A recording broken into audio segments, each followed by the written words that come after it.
This podcast is recorded on the traditional and unceded territories of the Musqueam, Squamish, Tsleil-Waututh, and Coquitlam peoples. British Columbia, I've seen your mountains high, seen your pretty rainbows and your blue crystal skies, watched your winding rivers as they flow around the bend. To me you're not a stranger, you'll always be a friend. Coming to you from the West Coast, this is Politicos. Today is March 17th, 2022, and this is episode 281. I'm Scott Delunderboom. And I'm Ian Bushfield. On today's show, we have decisions. One blocks RT from Canada's airwaves, and another suggests the BC government screwed over a whiskey bar. There's another on privacy stuff. We didn't have time to read that one, so we'll just highlight it in the quick takes. And more. Thanks to everyone who contributes to the show every month or annually. You can join them at patreon.com/politicos. First off, we have to wrap up the greatest BC Premier bracket. Voting has just closed, or is actually closing in a couple minutes technically from when we're recording, because I screwed up the timing on the Twitter poll because of daylight savings. But yet another reason to get rid of it. Oh, we'll have more to say on that.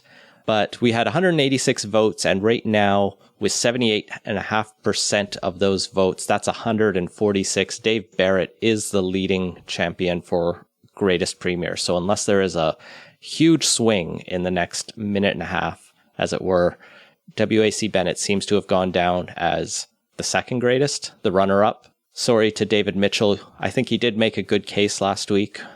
Maybe Rod's was just more convincing, or maybe it's just the era where we have a more progressive listenership, or just our listenership is biased. I think the demographics of the podcast audience skew a bit.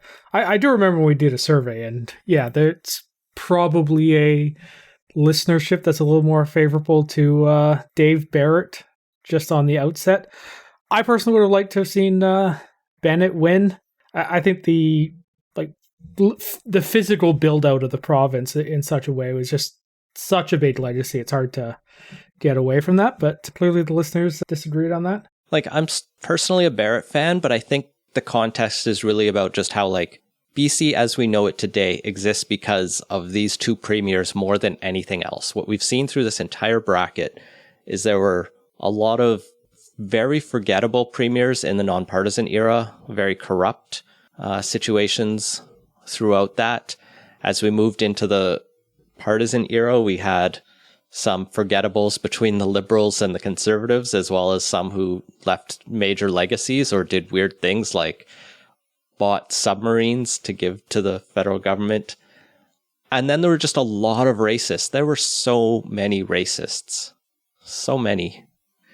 And so you finally get to the post-war era, and you get W.A.C. Bennett govern the province for 20 years and make so many dramatic changes. And there was one other person I reached out to, and he said, I wouldn't speak to W.A.C. Bennett, even though this person was a conservative, because they think his Indigenous legacy is pretty bad based on how he built those dams that now bear his name and so forth. So there is a bit of a history and a change in approach. One of the things that I think Rod said when he was defending Barrett is, I think the way to maybe view it is Bennett brought BC to the 1950s, but then left it there. And it took a lot to get us to the 1950s, because we're a very underdeveloped province in many ways prior to that. But then Dave Barrett did a lot of those things very quickly to modernize the province and modernize the way our government runs. So without the two of them kind of representing the two poles of BC politics, you don't have BC of today, for better and worse. I think it was a fun exercise. It was worth doing. Yeah, it was interesting. Definitely learned a bit about some of those earlier premiers who I would not have otherwise. Yeah, like Robert Bevan, who almost gave Vancouver Island away. Let's move into our first main segment, RT No TV. The CRTC has officially banned TV channels RT and RT France from Canadian airwaves. This is a decision by the Canadian Radio Telecommunications Commission. Their broadcasting decision 2022-68 put on the public record, written out by their Secretary General. They took submissions. They were directed by actually the cabinet under, I think it's Section 15 order of the Act. We're not going to get into the deep details of the CRTC Act that allow the government to basically say, hey, review this thing. They have that power. So they did. They took interventions and they came to the conclusion that it's not a good channel. It's not really, it's not in the public benefit. Shockingly, Putin's propaganda network isn't a public good.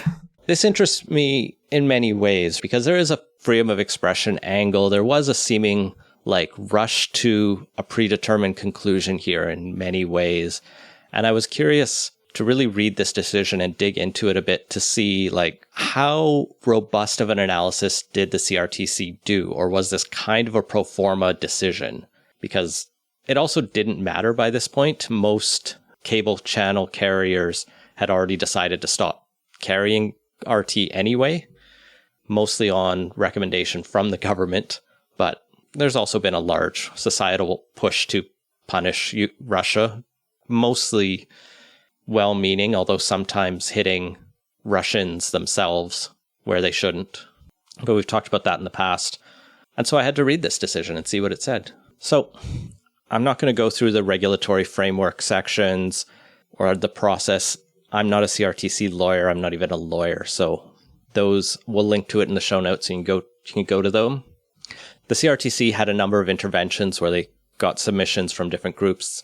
SaskTel, Rogers, Shaw, Star Choice, and the ethnic media conglomeration all made submissions.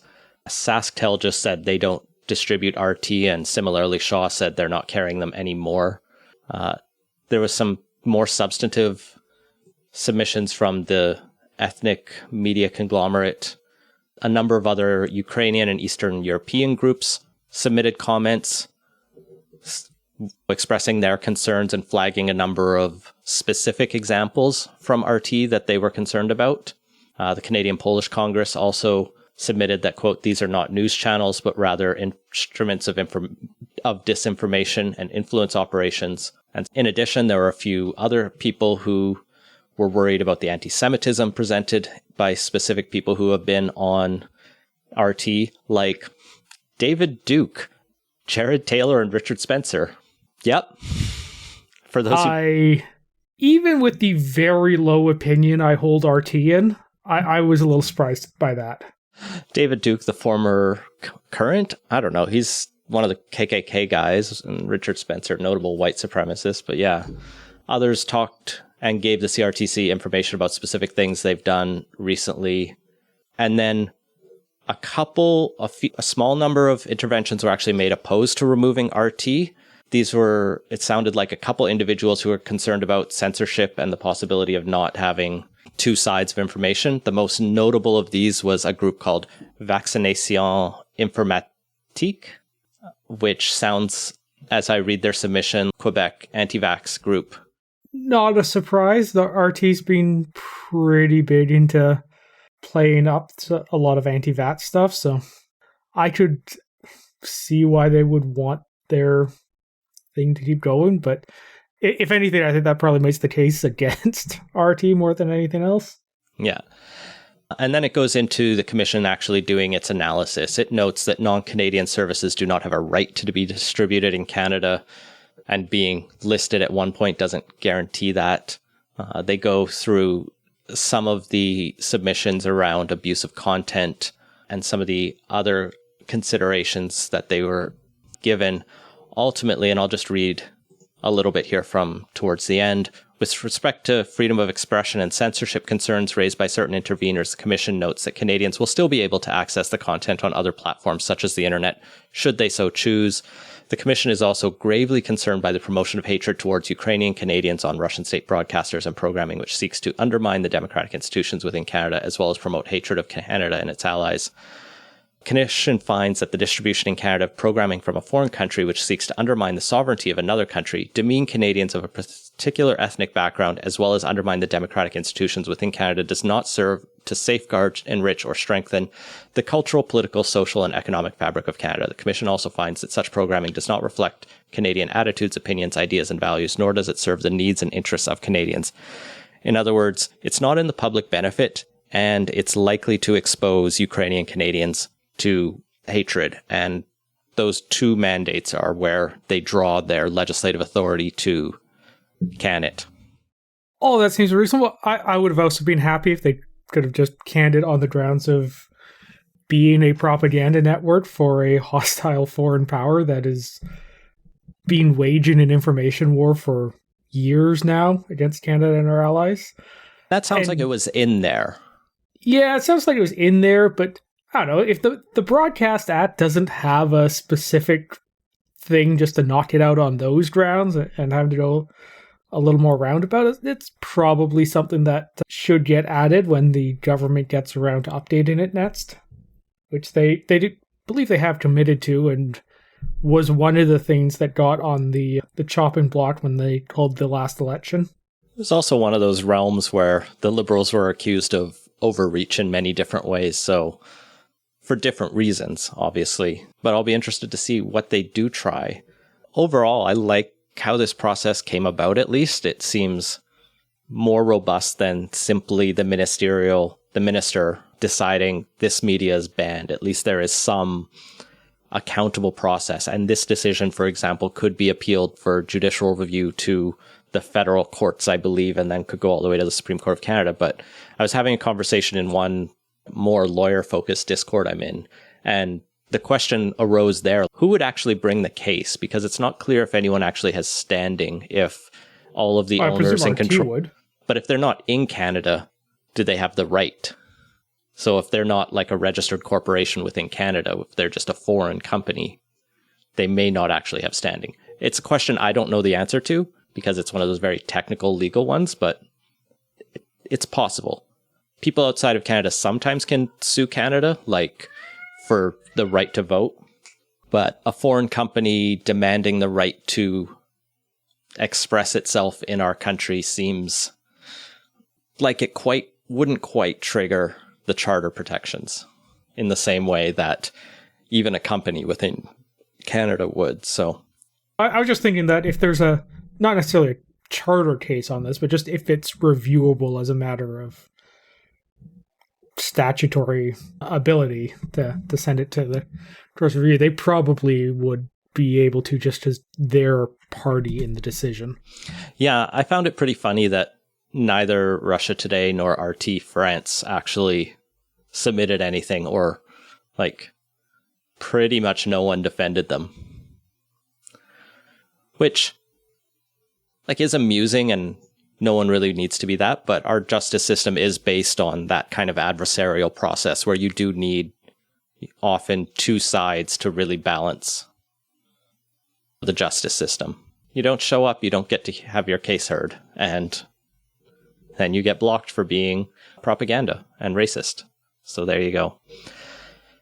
The other story that kind of rose up in this context is that Canadian Heritage is also under criticism for some of the money that went out through the periodical fund they have to support magazines and newspapers, because it had a few additional COVID top-ups that went out to a number of magazines that were struggling to keep afloat. Controversially, one of those magazines to receive $17,000 was one many Vancouverites and people across BC, I believe, will have seen given out freely, Common Ground magazine. Are you familiar with this little upstart publication, Scott? I think I've seen it around now and then. I can't think I've ever actually leafed through it. Oh, I think I I'm went definitely through. aware of it. I think I went through one, and it was like a mix of every conspiracy you could think of, all at the same time. It's just like crystals, anti-vax, big pharma's out to get you. There's a one world government. It's out there. I don't know how they've been through COVID, but I can pretty much imagine that they've probably not gone quite the moderate way. I think someone in my neighborhood was trying to give one out recently And I just had to go, no, thank you, no. So the fact that they're getting $17,000 from the federal government raises a lot of eyebrows of going, is the federal government giving money to an organization that's promoting disinformation? Yeah, they have. And the CBC article notes that they've published stuff about ivermectin and false claims that the vaccines would cause cancer in children. So, yeah, they were pushing out a bunch of COVID-19 misinformation, and the government was funding them to do so. Well, at the same time, the same department was also working on tackling misinformation. So it's one of those, the left hand doesn't know what the right hand is doing, or the left hand doesn't know what the tinfoil hat hand's doing.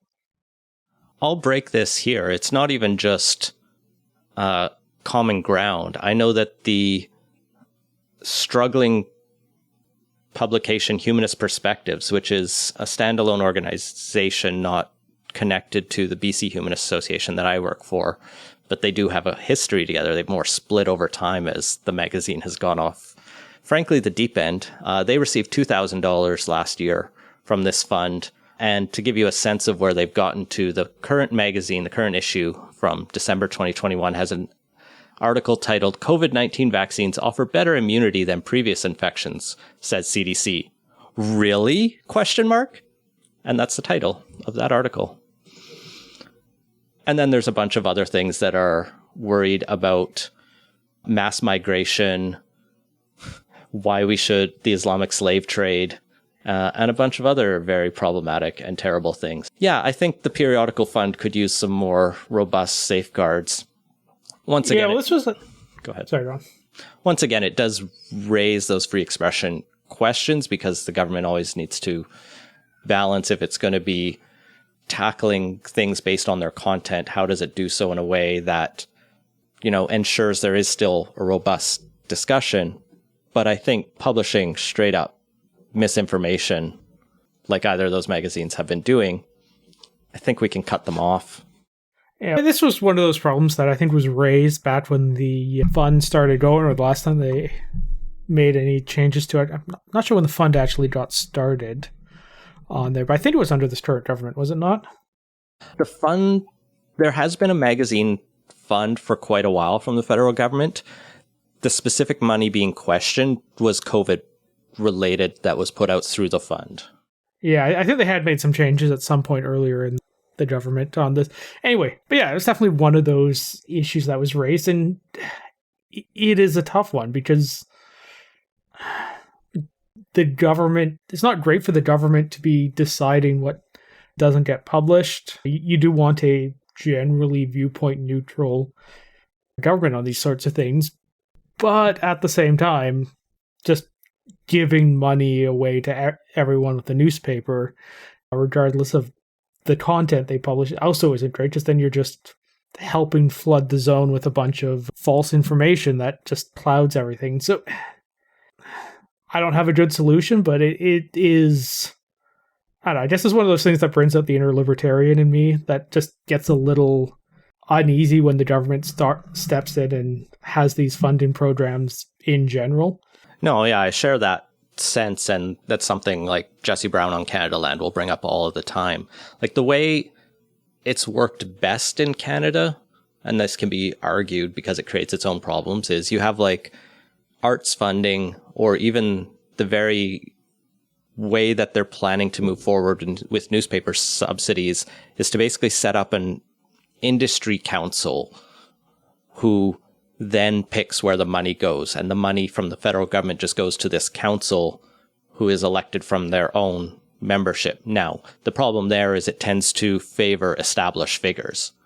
And so startups struggle to get funding from that. Like, we're a small podcast company, and to get money from some of these funds, I haven't figured out if we even could. And it seems like a difficult process because we're not as legit as even a like newsletter company.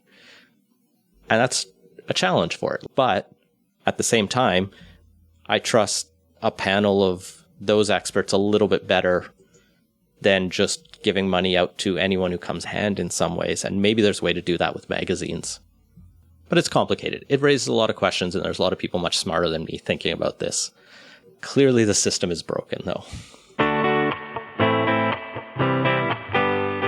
Let's move to our second segment, our second decision, Operation Malt Barley. The BC Supreme Court has slapped the wrist of the provincial government for how they stole the whiskey from Fett's Whiskey Kitchen on Commercial Drive back in 2018.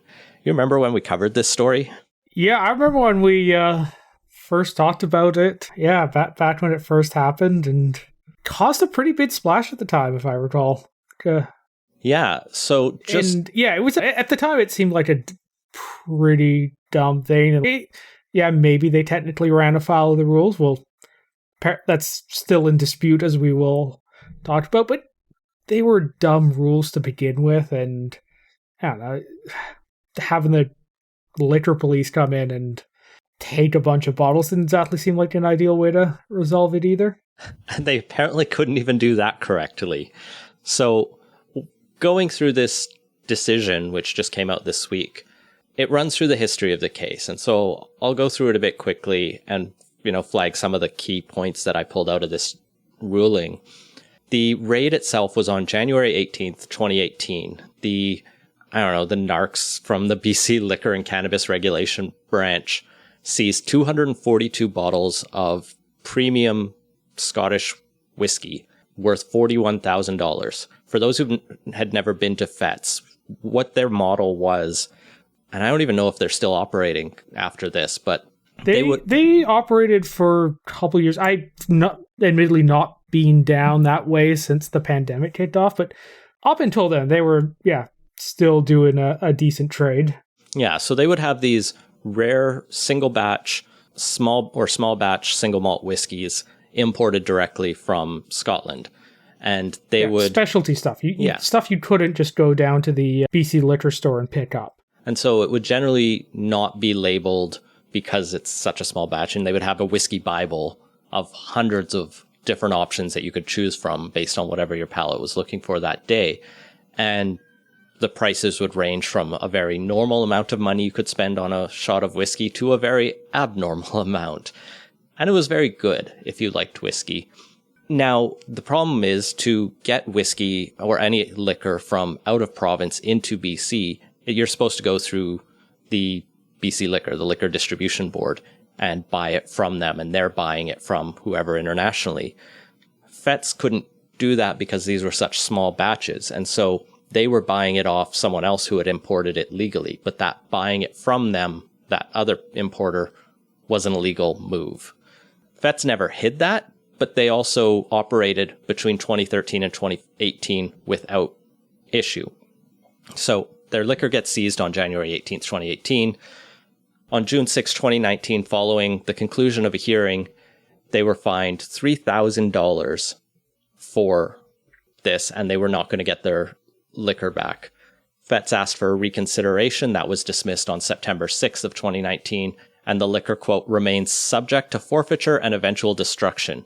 It sounds like the whiskey still exists and is still in a government warehouse somewhere, but they might destroy it, which sounds awful. What a waste. So the seizure arose from an investigation of Fett's as well as three others, and this comes out from the ruling that this was an investigation with the code name Operation Malt Barley. Some bureaucrats have too much time on their hands. Yeah, it's not just the bureaucrat. Like, this has become a thing with just operation names that annoys me. It used to be the case that you would have a name just picked out at random by a computer, and that would be the name. Because the whole point of having a code name for something is that it's not supposed to tell you what the thing is. It's supposed to be a code. Operation Market Garden was not about selling gardening items. And that was fine. It worked great. I mean, the operation had its problems, but as an approach to it, and I don't know, I think we should go back to the traditional way of doing it rather than trying to make everything a message name. But it's funnier this way. Well, is it though? We could argue. So branch inspectors show up on January 18th. They ask Miss Fergie, one of the owners, to produce receipts. She said she didn't have them. It had been purchased from a private outfit. They removed the bottles and put them in a truck that they'd rented specifically to put the bottles in that day.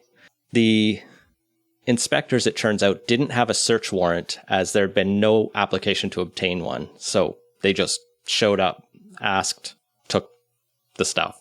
Following that, they issued a contravention notice on February 1st, alleging violations of the Liquor Control Licensing Act. Only on July 2nd, more than 5 months later, did the government finally issue a notice of enforcement action with the proposed penalty of $3,000. This state that the branch received information in December 2017 that Fetz was purchasing this whiskey from a licensed retail store contrary to the terms of its license, and then they decided to go on the 18th of January. But further details of the investigation were given and uncovered by Fetz through the Freedom of Information Act, which said that on December 22nd, 2017, inspectors posing as customers were able to purchase whiskey at Fetz. And by January 11th, the branch had received confirmation that the Liquor Distribution Board had never sold this to Fetz. So basically, the inspectors who went in on the 18th knew that the Fetz was breaking the law. So on November 11th, during the hearing process in 2018, Fetz asks the branch for documents and notes and internal correspondence relating to the investigation. They want to prepare their defense for this hearing. The branch replies on November 21st saying that all relevant documents had been disclosed and, quote, "These are all the documents that will allow the licensee to know and understand the allegation that the branch has been made with respect to the alleged contravention." The branch's letter goes on to add that Fetz had, quote, "the option of making a request under the Freedom of Information channels." In other words, the government said to the business that they just took $41,000 of product from and was alleging had broken the law. "We've given you all the information you should need to defend yourself. Anything else you can request under FOI." That seems pretty questionable. Like, is the whole point of disclosures that you disclose everything and it's up to the defense to figure out what's relevant or not to their ability to defend themselves? I mean, neither of us are lawyers, but that does seem like a pretty fundamental part of... Yeah, like some stuff's obviously, there may be privileged stuff or outside of scope or whatnot, and yeah, whatever. But if you can FOI a document you need in your defense, that's probably the sort of thing that should have been turned over at the start.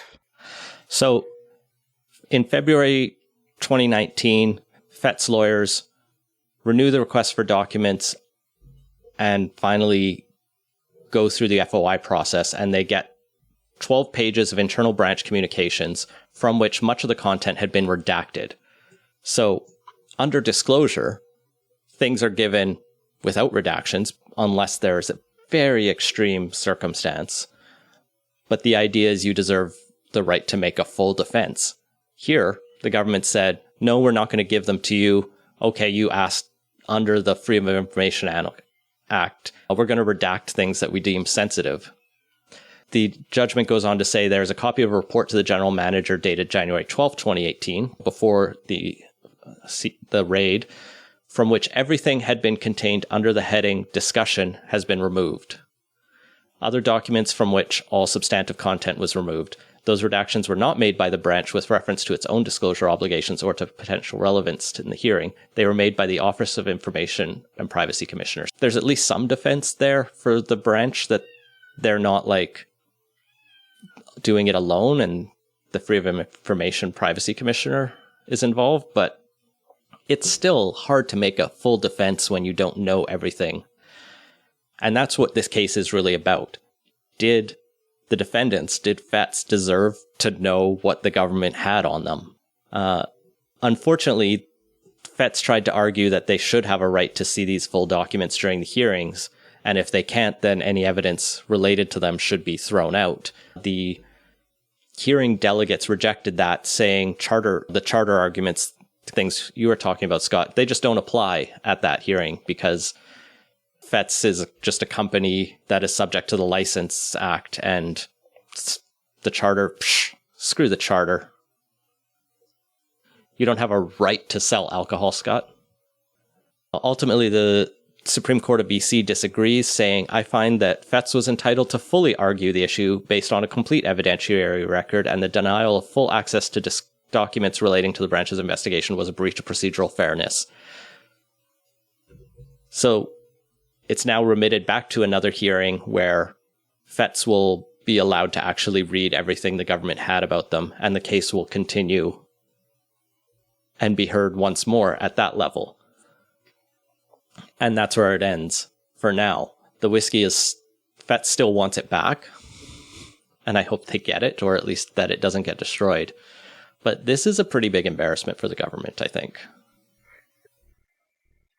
Yeah, this is, the most high-profile enforcement action by the liquor probably since Prohibition. that I can remember. And yeah, I think you hit the nail on the head with the Prohibition comment there. A lot of this stuff is dumb Prohibition era holdovers that honestly we should probably significantly change. And the Liberals should have done it when they had the chance, and when they did a big liquor review back in, I think it was 2013. The NDP changed things up on this one as well, and hasn't fundamentally altered this part of the issue. And so the underlying policy is bad and questionable, and yeah, if you can't get something through the main branch, it should be entirely reasonable to source it from an alternative place if it's not supplyable via the liquor distribution board. And the investigator should be good on the law and following the rules and all that. And it's just like you said, a major embarrassment all around. Yeah, another part of this case that I didn't even really get into is how the court really looked at, there's a lot more options available to the branch. It could have gone for some administrative actions that did not rise to a full-out raid, seizing everything in the middle of business hours. They could have done a warn and an educate and warn kind of thing. They just jumped to 11 on the we're going to screw over this small business. And I'm not going to stand up for small businesses because many I think are valorized unnecessarily, but maybe it's because this is one I like the idea of, or just even they didn't do anything specifically wrong. They did something technically wrong, but it's not immoral. Yeah, there is not a good public policy argument why it should be the case that they shouldn't have been able to do that. And yeah, they may have technically ran afoul of the rules, but like I said, those were bad rules. I do wonder how much this actually ended up harming Feds. I know within a week or two of it happening, a bunch of friends and I ended up go in support type thing. And I did chat, they're still up and running now, even after the pandemic. They weather that okay. None of that takes away from the questionable decisions by the enforcement agencies here, but I do wonder if the publicity this has generated has generally been helpful to them. Yeah, it looks like they're still open. Their website is up. The last post on the front was in December from when they actually went to court, thinking they'd be vindicated. Their most recent social media post is back from late February stating that they do not sell Russian vodka at their... I wouldn't go there for vodka usually anyway. Yeah, you go there for the good whiskey. But yeah, they're clearly up and running, responding to current events. In the past few years, there have been a couple, besides what you mentioned, a couple major updates to our liquor regulation, right? There was the legalization of cannabis, which was an overhaul, and it was given to the Liquor Control Board. That's why it's the Liquor and Cannabis Control Board now. And then through COVID, there were a number of opportunities for larger changes, but were ultimately small tweaks, things like ensuring and being very clear that municipalities could allow drinking in parks should they choose. And some of the tweaks to allow liquor delivery, and some of these, effectively, they all ended up being tweaks. But even within the evolution of cannabis sales in this province, there has been a push within BC to allow more craft distributors. And that's where this kind of ties into. Like craft beer is obviously the more direct analogy, but we don't have a large number of craft distilleries in BC, and being able to bring those craft distilleries from the world is a highlight we should hope to lift up and not punish. Yeah, I will also add probably the most substantive change on there was pretty much almost a year ago. The government finally started allowing restaurant and hospitality places to buy at wholesale prices rather than retail prices, which it's just insane that it took that long to change. They were charging a restaurant the same for a case of beer as you or I would pay to go buy one in a liquor store, rather than the wholesale price like every other thing they buy would be. So that's good that the government's not gouging the restaurant sector the way they were before, but it should not have taken until 2021 to get that changed. Indeed. So I think there's still the opportunity for the government to admit its mistakes here and make this right. I'd be shocked if they did, and instead I suspect vets will have to continue to fight for their right to drink and sell import whiskey. Good on them for fighting it this far, and wow, the government fucked this up. This is embarrassing. This is like worse than just raiding it. They weren't even raiding it well. Like going in without warrants and then refusing to follow basic procedural fairness. Yeah, it's a bad look for sure. Let's jump into quick takes. Do you want to lead us off by what Jean Charest is promising to do? Yeah, so this I think is probably the first significant policy announcement of the leadership race. Yeah. You mean Patrick Brown's going to end cancel culture didn't count? It wasn't even so much that. It was his thing was about how bus drivers to display Merry Christmas on the buses or something. The war on Christmas will be over if Patrick Brown becomes prime minister. Really the thing you want to center in your March campaign launch. But yeah, anyway, Jean Charest, who has also launched the campaign and seems to be in and out of the news a bit, published a piece in The Line, which is somewhat interesting just because it feels very new media for a campaign that is anything but. But basically his piece was arguing for the need to increase defense spending to the 2% target, increase the size of the forces to 100,000, as well as a general commitment to do more with Arctic sovereignty and cybersecurity and cyber warfare, but those parts were a little vague. Nevertheless, that's probably more specific than 99% of defense discussions in the context of an election. He will also fix procurement. Yes, which very much needs to be fixed, but saying you want to fix procurement and actually fix in procurement, there's a pretty big gap between those two things. There's big gaps in all of this, right? You say it's a bit vague, and like the idea, how are we going to increase personnel to 100,000? I don't know. I don't know many people who want to join the armed forces. And there are lots of, like, in terms of the labor market right now, there are lots of jobs looking for people to work them. There are lots of employers looking for employees. And the military, with especially the last few years of news, like the main thing he's missing out of here is how does he fix the cultural problems that have been the headlines for all we talked about for the military for the last 5 years was procurement and sexual harassment.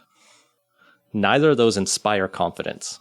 And he doesn't really offer solutions to either of those, and he doesn't even address one of those. Yeah, that was definitely a gap in there. Nevertheless, it is interesting to actually see this being discussed because we're a country that pretty famously doesn't pay the amount of attention we should to issues of defense and security, and we're realizing all of a sudden right now that's actually a problem when the world doesn't act as nicely as we would like it to.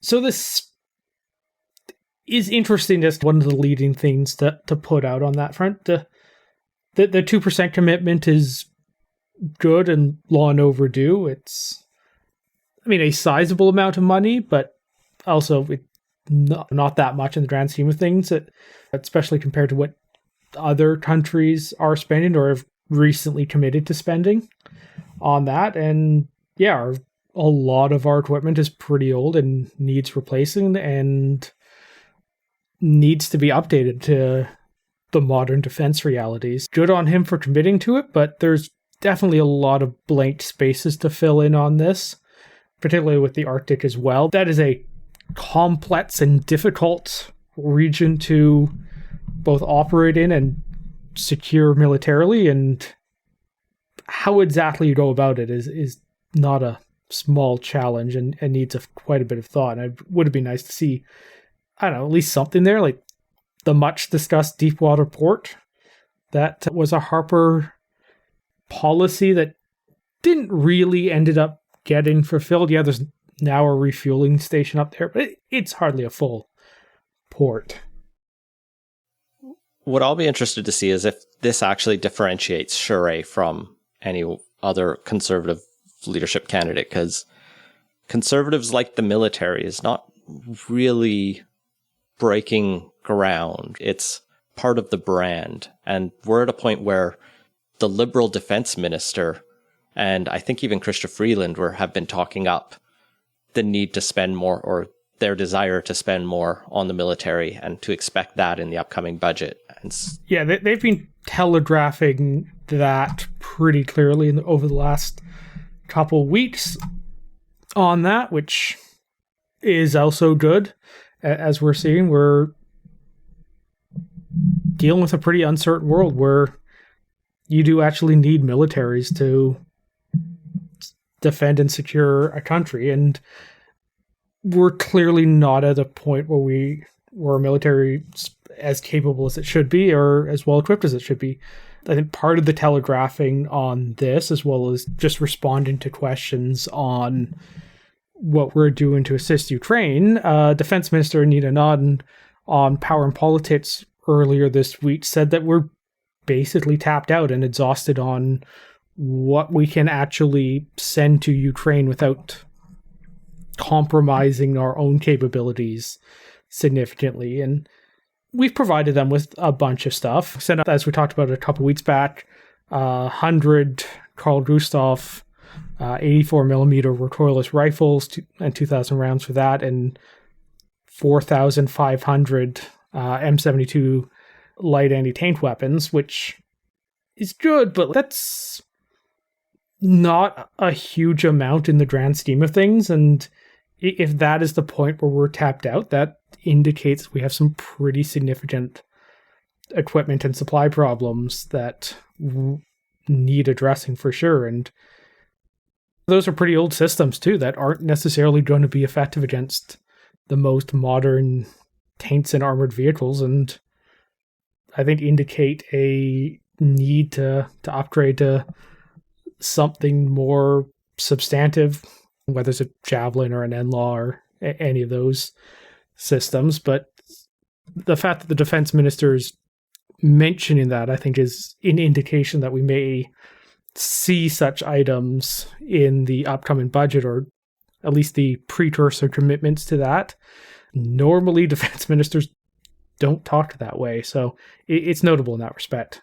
Well, changing gears a bit, there's no easy way I can think to segue this. A bit of good news came about this week, even after we had to deal with daylight savings time over the last weekend, as the U.S. Senate unanimously, the Republican, something had full bipartisan support, and it was to adopt permanent daylight time in the U.S. I'm not actually totally clear what the law would do. It would just allow, all I am for sure certain about is it would allow Washington, Oregon, and California to go to permanent daylight time, which would allow BC to go to permanent daylight time. And by allow BC, it would mean it would finally give Horgan the justification, because he could do it today. And that means that next year could be the end of changing clocks. Yeah, so this still has to pass the lower house in the States and get signed into law. Whether or not it passed the House, I think it's going to be the hold-up. This is something I cannot for the life of me see Biden vetoing. But yeah, it's basically needed because under U.S. law, states can't unilaterally change their timekeeping approaches, which does mean that Congress has to sign off on it. And this is a fairly significant step on that. It's good to see. But yeah, like you said, we could do it unilaterally ourselves. The only thing that's keeping us back is Horgan doesn't want half the year there to be an hour jump in the time crossing the 49th parallel, which seems reasonable. Nevertheless, I'm happy because daylight savings time is terrible and an annoyance and causes a bunch of deaths the following day after it happens. Like heart attacks go up and motor vehicle accidents increase, and it's just extra annoying as a parent. I know now, and I'm a big fan of daylight time. By this week, when I was able to go into my backyard with my child after daycare and there was still light. Yeah, I get the whole people don't want to walk to school in the dark, but we live in Canada, it's always dark, so yeah, we can't actually get more daylight out of this. So it's the Sunshine Protection Act, Scott. If that's the branding it takes to get this through, I will not complain about that. So it's not actually that. I just found this story in BuzzFeed News that I'll put in the show notes. Apparently, the passage of this bill shocked even the senators, because this passed in the same way that the conversion therapy ban passed in Canada, where someone moved for unanimous consent and enough people were caught off guard or not realizing it that no one stood up and objected. Apparently, because he just has to be awful at everything, Senator Tom Cotton probably would have objected, but his staff never told him the vote was coming up. Do they not have an order paper to check this stuff? I don't know how it works. But they got unanimous consent. No one objected. No one said anything. Senators were actually rather surprised that it was moving forward that fast. And that's why this kind of came out of nowhere and caught everyone off guard. And now it's so close. It's so close I can taste it. It will apply to next year because there's some desire to make sure that all of the things that have clocks in them that are currently ham-fistedly programmed together to say, and then at this time of the year, skip an hour, and then at this time of the year, repeat an hour. Those will all have to be recoded. I don't think it'll be as bad as the whole Y2K. Yeah, probably not Y2K. Programming blitz, that took a lot of effort over a decade, I think, to fix all the coding issues with that. Not a computer programming person, so I don't know the ins and outs there. But I gather the last time there was a change, which, I don't know, was what, like 10 years ago, maybe more? Might have been a Bush administration era thing. Anyway, whatever the last significant change was, and I think it was that they moved the date by a week or something, caused a lot of problems and took several weeks after it, I think, to sort all the bugs out. So, yeah, having an extra year and a bit to figure that stuff all out seems pretty reasonable, because there's going to be a lot of codes that have to be updated. In any case, I'm excited. Good to see it. Good decision, yeah. One more change, fine. Or two more changes, I guess. Another decision that's come down, the BC Privacy Commissioner has ruled that BC privacy law applies to federal political parties. And that means that you have the right to know what information the federal parties have on you and what they're doing with it. If you're from BC. Yeah, if you live in BC, so you have a different law applying to you. The decision itself, I dug it up, and it's quite long. It's 200 paragraphs and quite technical, involving things like the paramountcy principle and interjurisdictional conflicts. I haven't read it. It may not hold or stand.